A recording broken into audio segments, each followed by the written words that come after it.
Okay, we are in the old city of Jerusalem, and we're making our way toward the Via Dolorosa. These are the walls of the old city. They were built 500 years ago, but they used stones that were already present. So these stones were actually used in the wall during Jesus' day. Okay, this rock, which I'm about to touch, this is Mount Moriah. This is the mount on which the Temple Mount was built. Mount Moriah is also the mountain where Abraham was going to sacrifice Isaac before God stopped him. This is Mount Moriah. This is it.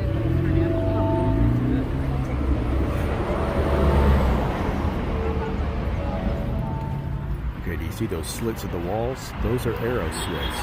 Those are for shooting down arrows on invaders, and the up there, that's where they would pour the boiling oil on the invaders. Arrow. This was a location of the pool of Bethesda, which is where Jesus healed the lame man, and it was here until relatively recently. Although I have not heard what happened to the pool, but it's not here anymore. This is where it was.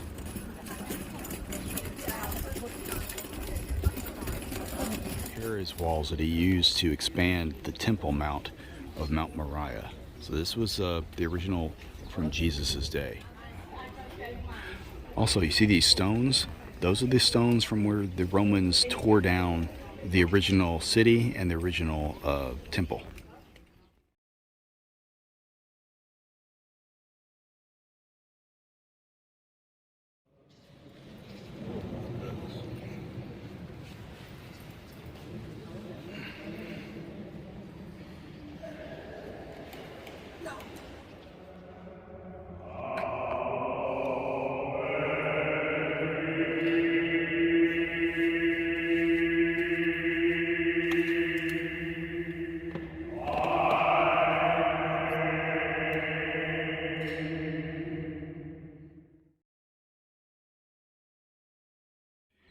This is a location of the pool of Bethesda, where people, the indigent, would lie waiting for the waters to be stirred to be healed. And St. Anne's Church is built on this site, St. Anne's Catholic Church. We were inside that cathedral earlier.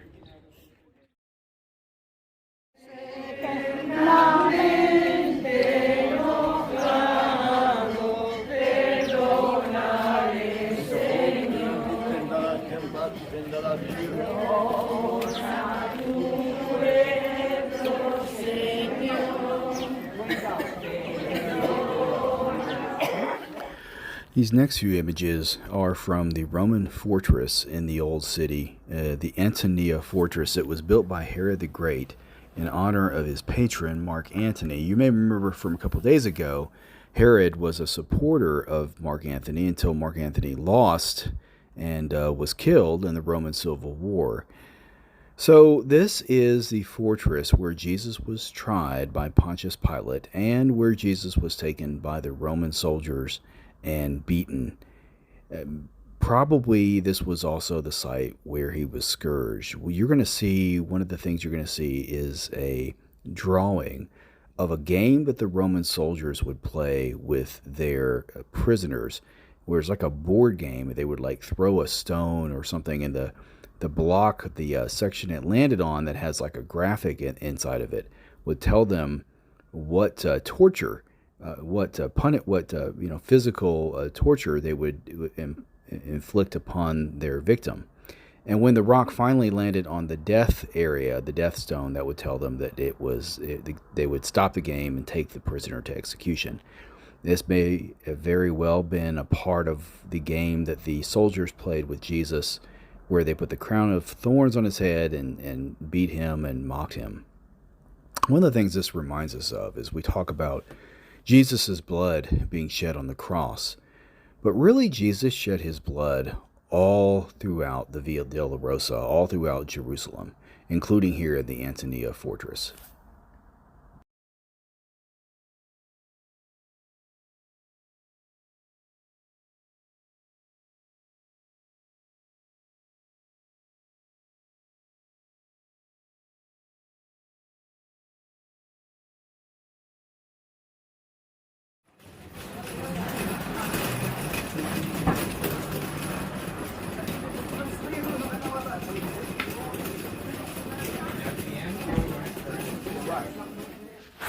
Okay, the next few images and videos are inside the Church of the Holy Sepulcher. And this is the holiest spot in Christendom because this is the site of Jesus' crucifixion and the preparation of his body and his burial. And the story of the church on this site is very similar to the church in the Nativity that we saw yesterday. In the very early 2nd century, the Emperor Hadrian wanted to destroy all the reasons for Christian pilgrims to travel to Jerusalem. So he went to Jerusalem, found out where Jesus had been crucified and buried, and everyone knew where it was because, the memory was still fresh. There were still people living in that time who knew the apostles. And so he went and built on the top of the site a Roman, kind of a Roman site of worship, pagan worship. So then Constantine was asked by the Bishop of Jerusalem, Macarius, to destroy the Roman temple and reveal to the world again the tomb of Christ. So Constantine began building the first church on this spot in 326 AD. It was finished in 335 AD. It included the area of the current church, but it was about twice the size. Unfortunately, it was set on fire by the Persians in 614. You remember they also came through, the Persians, and almost destroyed the Church of the Nativity, but they didn't because they found signs of the Persian wise men. But they did set this church on fire. So then when the church came under Muslim control in 638 AD, the church was protected by two ruling dynasties. But then a dynasty came into power, a guy named Hakim, and he was crazy, and he destroyed it in 1009 AD. He even hacked the tomb of Christ with pickaxes, although eyewitnesses reported that the tomb chamber was not completely destroyed. And the current church was built in 1012 and was finished around 1170. Again, this is a holiest spot in Christendom. The first thing you're going to see is when you come in is there's a stone on the floor, the stone of unction. You're going to see people kneeling before it. This was the traditional commemoration of where Jesus' body was prepared for burial. You'll see one of the other first things you'll see is the spot. You'll see people kneeling and putting their hands down a hole. This is a spot where down that hole is the top of the Mount of Calvary, where Jesus was crucified. Now, we never got to that point, but you'll see us go down. You'll see me put my hand on a wall. That is a spot at the base of Mount Calvary. It's down several flights of stairs, kind of in the basement, so to speak, of the church. So we did get to go and touch the Mount of Calvary.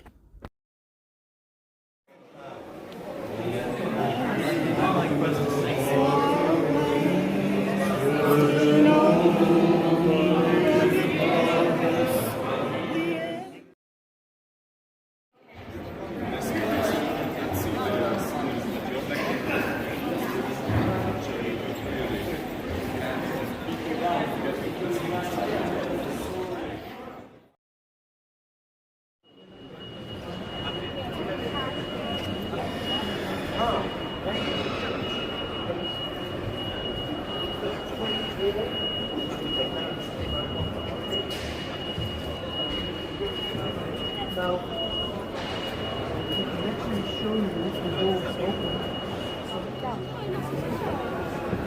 Hard jump. Thank you.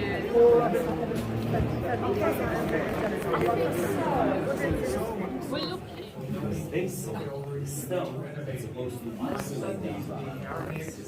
They saw it on the side. They saw it not I know.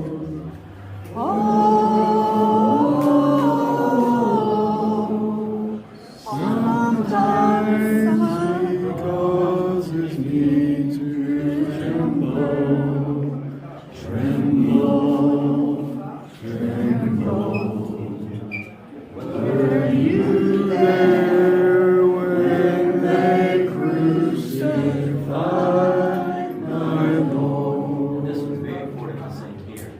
Were you there when they laid him in the tomb? Were you there when they laid him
It's kind of, it's pausing, you know, it's taking a few seconds, hold. Yung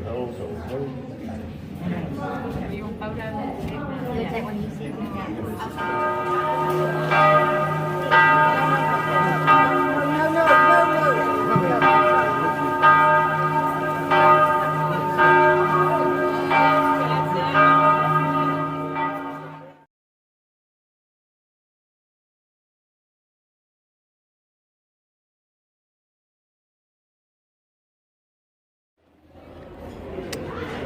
Okay, this is another excavation site in the city of David. This is the original Jerusalem that David conquered, took over from the Jebusites. He did it by coming in through their water source. He stuck in and conquered the city. And we are on our way to Hezekiah's tunnel. It was a tunnel to get another water source to feed to the west side of the city. They had a water source, but it fed the eastern side. And he was preparing for the Assyrian invasion and dug this tunnel to get water from the Gihon Spring to the west side of the city. And it's an engineering marvel. And I'm actually going to be walking through the tunnel. Okay, this is the original tunnel. This was the original water supply in the time of David and before David conquered the city, when the Jebusites owned the city. And if you remember, the Jebusites taunted David, saying, you know, our city is so secure that the lame and the blind will be able to fight you off. And then David conquered the city by sending his men up this water supply. And when they got inside, they were able to overcome the city's defenses. Hezekiah built his tunnel off of this system to feed the western side of the city. Okay, we are approaching the Gihon Spring. I'm going to look. You can see where we're starting to see moisture on the water. And this is where we're approaching a hole where people would come and they would drop their buckets to get water, so they didn't have to go all the way down. Why does my stuff look yellow?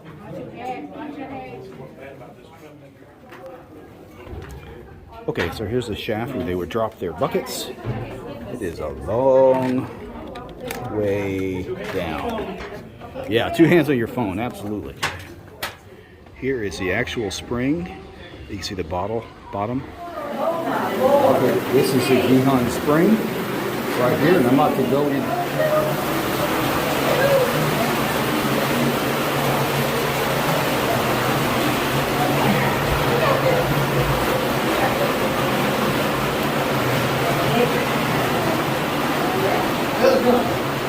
This the right thing, Solomon's business?